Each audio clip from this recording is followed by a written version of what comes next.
que está a cargo de Erika Barroso. Erika Barroso es médica intensivista de la maternidad acá en San Luis, de la maternidad Teresita Baigorria. Soy la jefa de terapia intensiva de la maternidad provincial.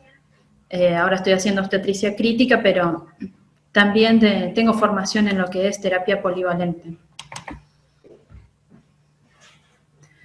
¿Están viendo mi pantalla?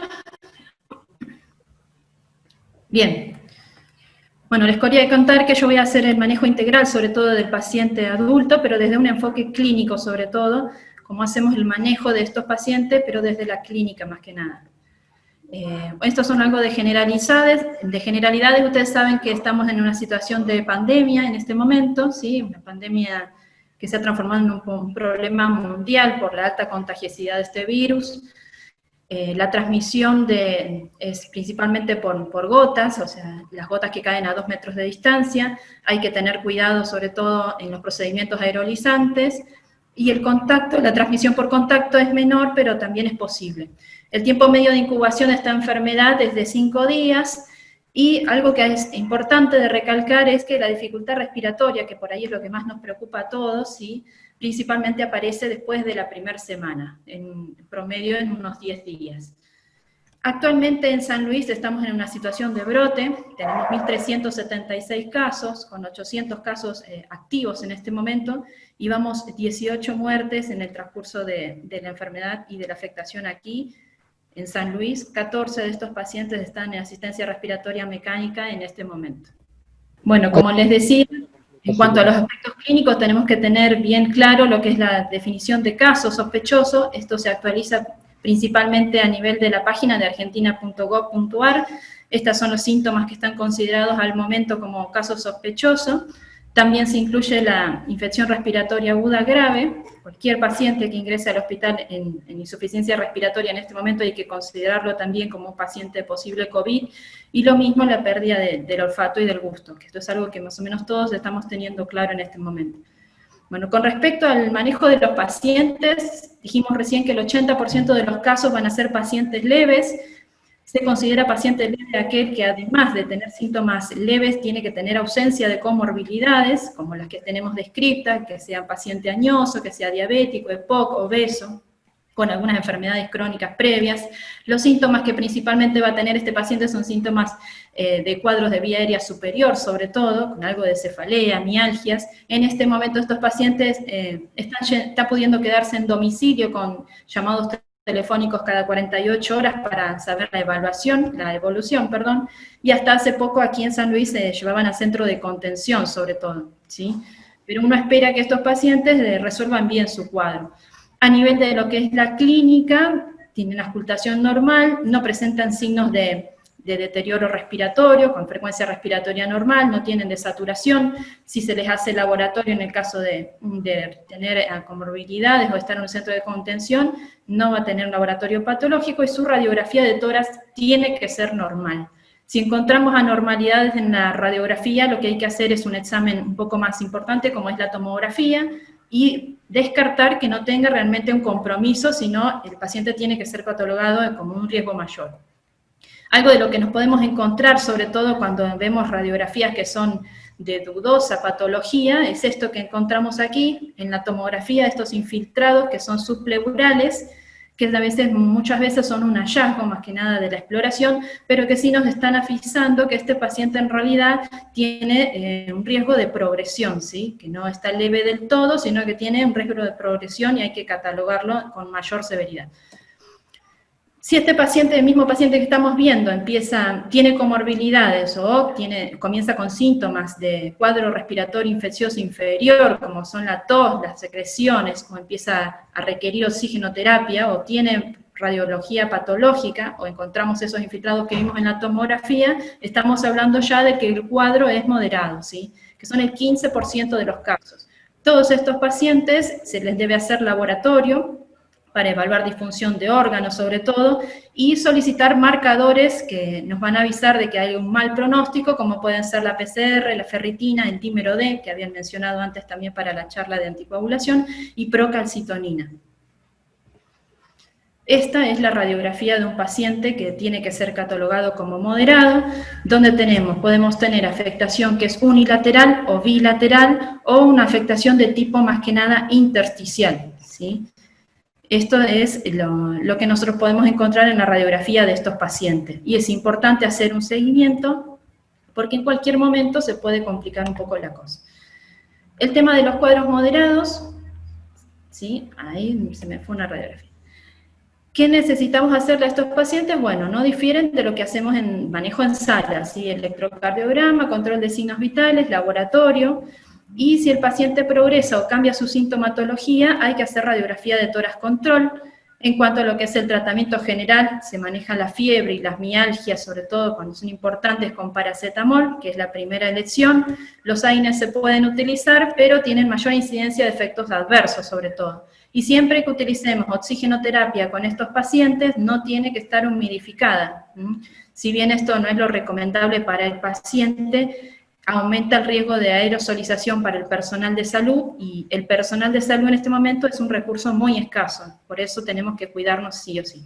Nunca hay que nebulizar, ni un paciente que uno sospecha que puede tener un cuadro de COVID, y la verdad es que yo creo que ningún paciente en este momento deberíamos nebulizar, por más que no estemos sospechando el cuadro, porque estamos en transmisión comunitaria.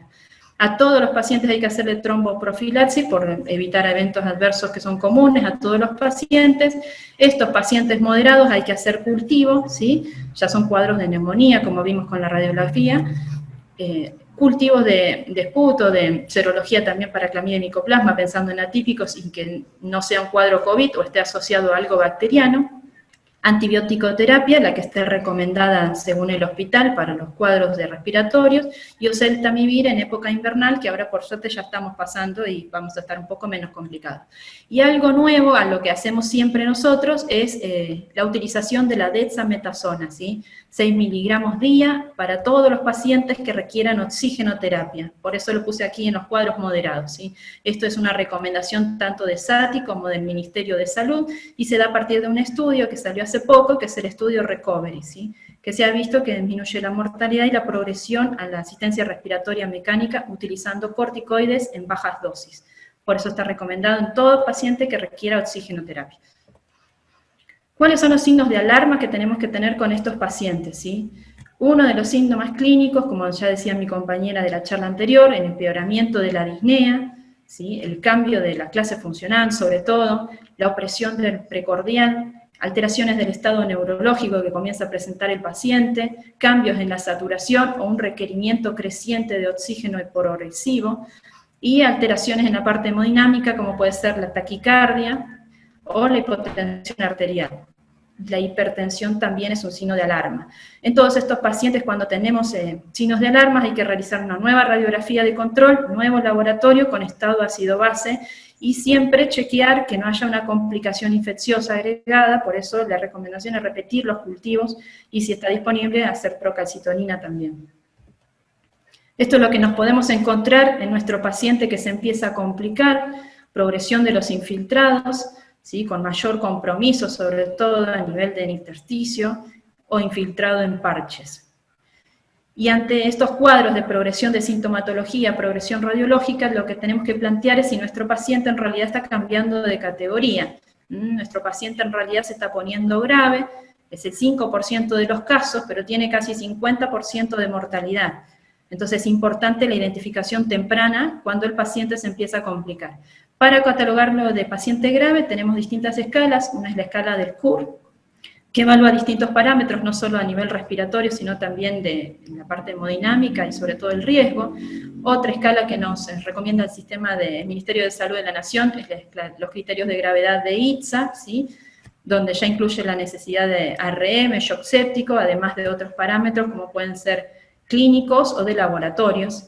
Todos estos pacientes que uno está catalogando de graves tienen que ser consultados con el médico de terapia intensiva, el especialista, y deberían ingresar todos a terapia intensiva siempre y cuando haya disponibilidad de cama. En el caso de estos pacientes, ¿qué más podemos hacer si no nos reciben el paciente en la terapia, o si ya lo ingresamos y no sabemos, no tenemos respirador, o no sabemos si lo vamos a necesitar intubar? Una cosa que se está usando mucho y que está teniendo mucha difusión en este último momento es el pronovigil, ¿sí? Es una estrategia en principio que se empezó a implementar para disminuir el requerimiento de la asistencia respiratoria mecánica. Se está haciendo mucho en otros países, por ahí acá no está tan difundido, ¿sí? En Chile se está usando mucho pronovigil asociado a oxigenoterapia, y no es más que pedirle al paciente que se coloque en decúbito dorsal, en decúbito ventral, perdón, se coloque boca para abajo, siempre y cuando lo tolere. Y en Chile, como les contaba, hay experiencia de pronovigil con oxigenoterapia y se ha visto que mejora la oxigenación y disminuye la frecuencia respiratoria y el trabajo respiratorio. También hay experiencia en Italia de algunas series de casos donde se la utilizó también asociada a la ventilación no invasiva, que acá no estamos usando tanto, y también en China asociado a la cánula de alto flujo. En todos los casos se ha visto que mejora la oxigenación con el cambio de posición inmediatamente. Esto es similar a lo que hacemos nosotros con los pacientes críticos. Se comenzó a utilizar porque realmente se agotaron los recursos y no había más respiradores, entonces, ¿qué más hacíamos? Se intentó hacer esta estrategia y se vio que funciona, ¿sí? Lo que se ha visto es que mientras más tiempo pase el paciente en pronovigil, más mejoría tiene de la oxigenación y por más tiempo, ¿sí? Si el paciente no lo tolera en las primeras 2 horas, no hay que demorar la intubación orotraqueal, pero si lo tolera, se ha demostrado que 2/3 de los casos evitan la ventilación mecánica, así que es algo que sí o sí deberíamos empezar a implementar porque tiene buenos resultados realmente. Y lo que se ha visto es que el beneficio es la mejora progresiva de la oxigenación con el correr de los días, pero siempre y cuando lo hagamos por bastante tiempo, ¿no? Y para lograr, sobre todo estas 15 horas, que son las más recomendadas de esta posición, se le hace mucho aporte psicológico al paciente, para que lo pueda tolerar. ¿Sí? Contraindicaciones absolutas de estas técnicas rozan también lo que son las indicaciones de ventilación mecánica, ¿sí? Frecuencias respiratorias altas, signos de intolerancia al trabajo respiratorio, la necesidad de intubación, hemodinamia inestable.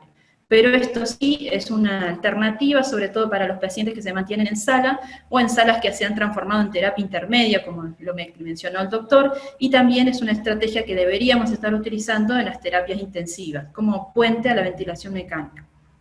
Sobre todo ahora que no estamos usando tanta BNI ni tampoco cánula de alto flujo por el riesgo que nos genera a todo el personal. ¿Sí? Nuestras terapias, sabemos que la mayor parte no tienen habitaciones individuales, así que son habitaciones grandes, comunes, donde el riesgo de aerosolización es alto. ¿Sí? Esta es una buena estrategia que nos puede aportar mucho a los terapistas.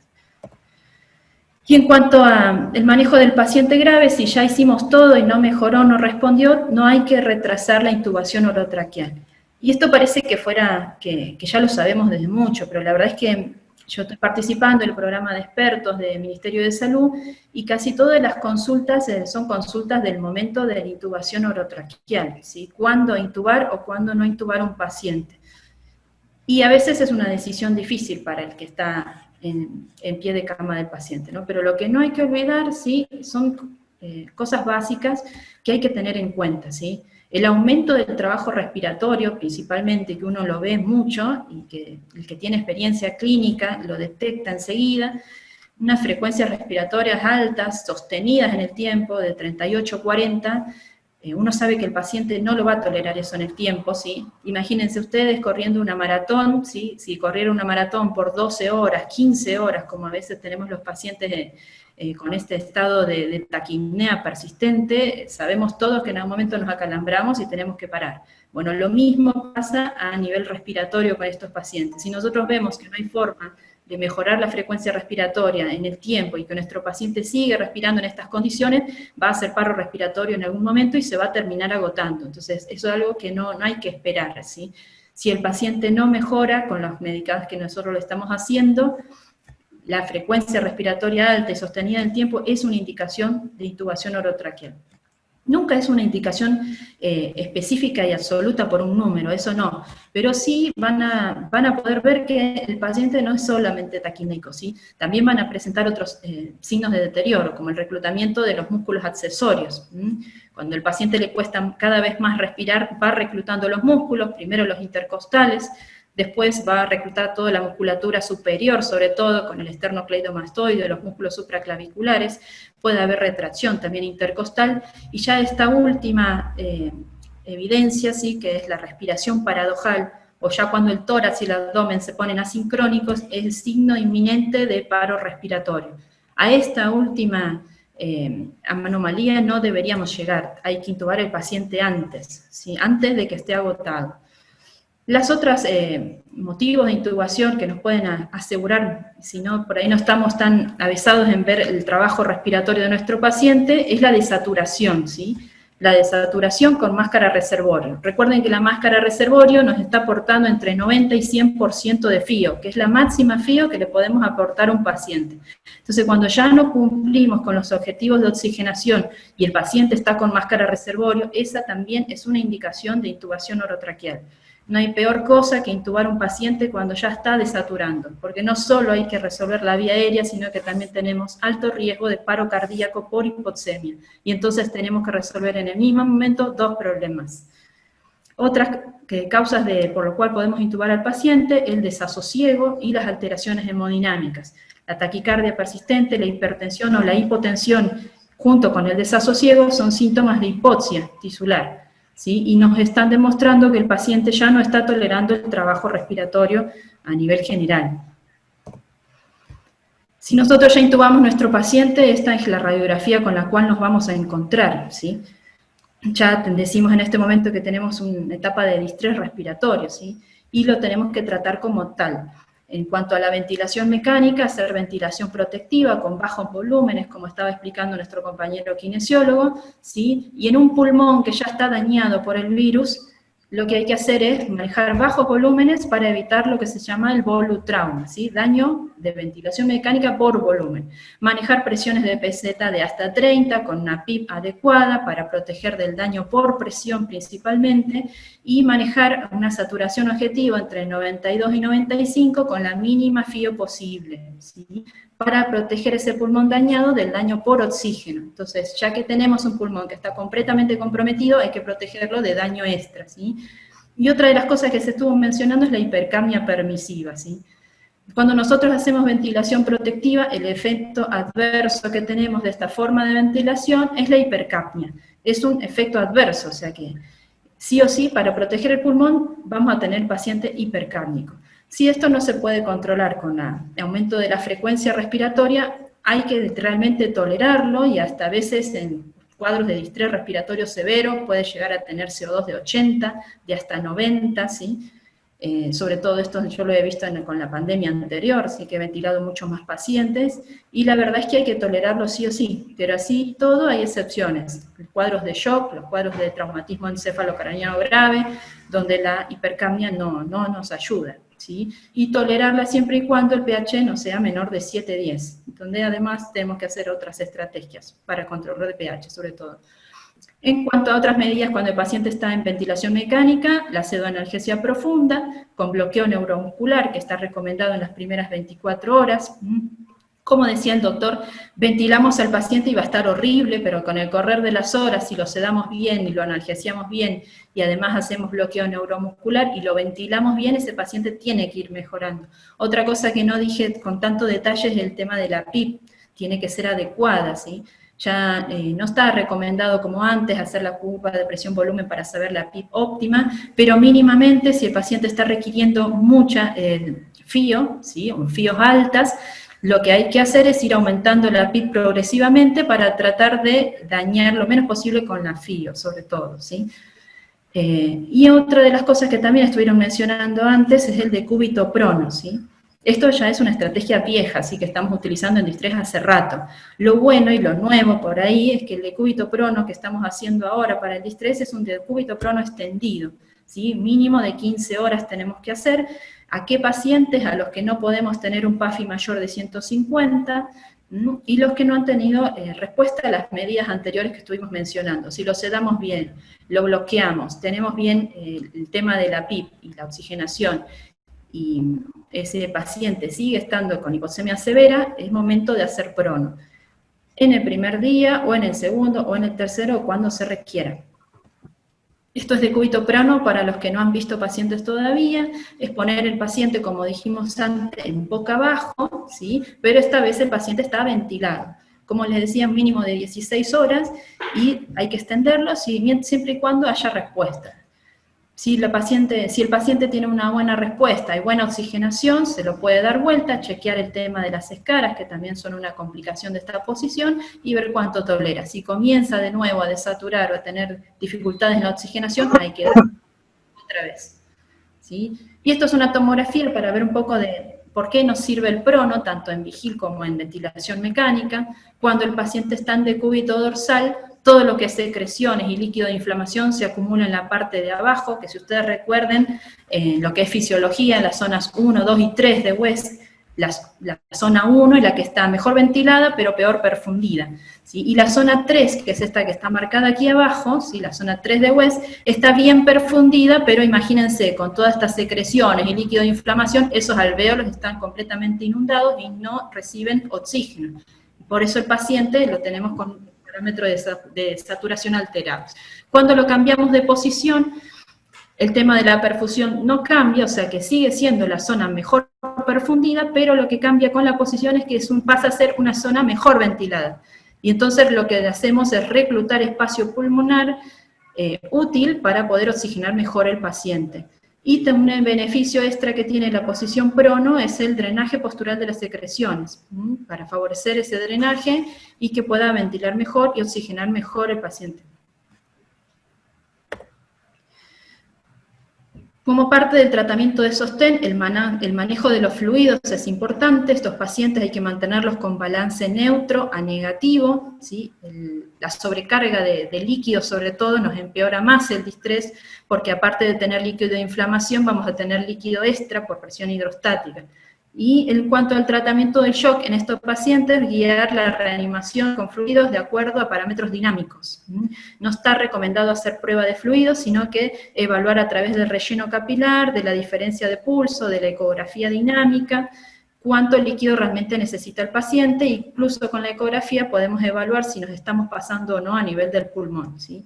Entre los fluidos se prefiere el Ringer lactato, y hay que usar un uso temprano de noradrenalina en el shock, para evitar justamente la sobrecarga de líquidos, ¿sí? Nunca olvidar que el paciente tiene que estar adecuadamente nutrido, porque es un estado hipercatabólico que después, cuando el paciente sobrevive, nos va a complicar el weaning, y hay que tener en cuenta también la vigilancia de las infecciones. Si el paciente no mejora o presenta infecciones, hay que sí o sí recultivar y ver que no estemos en presencia de una sobreinfección. En cuanto al tratamiento de sostén, aparte de lo que ya hablamos, vamos a hablar un poquito más de lo que son los corticoides, que ya lo habíamos mencionado antes en el paciente moderado. La recomendación es dexametasona 6 miligramos día durante 10 días para todos los pacientes que requieran oxígeno o que están en asistencia respiratoria mecánica. Y esta recomendación se da a partir del estudio Recovery, que demostró que disminuye la mortalidad la utilización de bajas dosis de corticoides a los 28 días. Disminuye la mortalidad. Y disminuye además la necesidad de asistencia respiratoria mecánica, por eso se recomienda en los pacientes moderados también. Y esto es una recomendación tanto de la Sociedad Argentina de Terapia Intensiva como del Ministerio de Salud. Pueden chequear en la página y esto ya está agregado en lo que es el tratamiento de sostén. El estudio de Recovery tuvo un reclutamiento de pacientes de alrededor de 1000 y solamente perdió el 15%. A los 4 meses ya empezó a tener resultados positivos. Todavía no se ha terminado, pero la verdad es que tuvo tan buenos resultados que desde ahora se está recomendando. Otros tratamientos que se están mencionando mucho es el plasma de convaleciente y el ibuprofeno nebulizado. En cuanto al plasma de convaleciente, se le está utilizando como tratamiento compasivo, ¿sí? ¿Por qué? Porque todavía está en estudio. Hay un estudio preliminar con cerca de 40 pacientes en donde se demostró una mejoría en la oxigenación a los 14 días y disminución de la mortalidad, pero imagínense que son solo 40 pacientes. La dosis de plasma que se usó fueron 2 unidades, y hay otro estudio también dando vueltas que nos avala por ahí en cuanto a probar esta terapéutica, que es donde se reclutó 5.000 pacientes y se demostró que tiene menos del 1% de complicaciones. Entonces, esto, si bien es un tratamiento compasivo, acá en Argentina se están haciendo protocolos para utilizarlo dentro, ¿sí?, de un protocolo y evaluar mejor la efectividad. Por lo menos sabemos que es seguro. posiblemente pueda tener un beneficio, pero hay que terminar sí o sí los estudios para asegurarnos de que está bien. Muchas otras cosas se han probado y no han tenido efectividad. Otra cosa que se habla también es el ibuprofeno nebulizado, que está dentro de la misma categoría. Se ha presentado recientemente, ahora en septiembre, al Ministerio de Salud, la solicitud para evaluación del estudio, que es el ibuprofeno nebulizado, como lo mencionábamos, pero la Sociedad Argentina de Terapia Intensiva en este momento no lo está recomendando, porque hay posibles eventos adversos en la vía aérea, debido sobre todo a la utilización de las sustancias hipertónicas, posibles reacciones alérgicas también, en asmáticos sobre todo, y hay una falta de beneficio clínico. Lo que hay son hipótesis para utilizarlo, pero beneficio todavía no está demostrado. Pero si se pueden poner en contexto de un ensayo clínico, eso lo podemos evaluar, ¿sí? Y además tampoco se recomienda porque expone al personal de salud a un riesgo de aerosolización que es alto. Y en este momento la principal limitante para atender a los pacientes es la falta de personal, no de recursos tecnológicos ni tampoco de respiradores. Entonces, cuidar al personal es algo fundamental en este momento porque nos quedamos sin nadie que atienda a los pacientes. Y otros medicamentos que usábamos, sobre todo al principio de la pandemia, que estábamos todos muy preocupados, la hidroxicloroquina, el lopinavir, ritonavir, ya no se recomiendan por falta de eficacia, sobre todo. Y en el caso de la hidroxicloroquina, tuvo efectos adversos graves relacionados con arritmias. Así que eso ya no se usa más, nadie más lo utilice. Lo que tenemos que usar es dexametasona, y que es lo único que en este momento está demostrado. Lo demás, en el contexto de ensayos clínicos, lo podemos usar para evaluar sobre todo si hay efectividad. Bueno, y hasta aquí llegaba mi presentación, ¿sí? En este momento nos tenemos que cuidar todos, es un momento bastante angustia, bastante crítico, sobre todo para el personal de salud.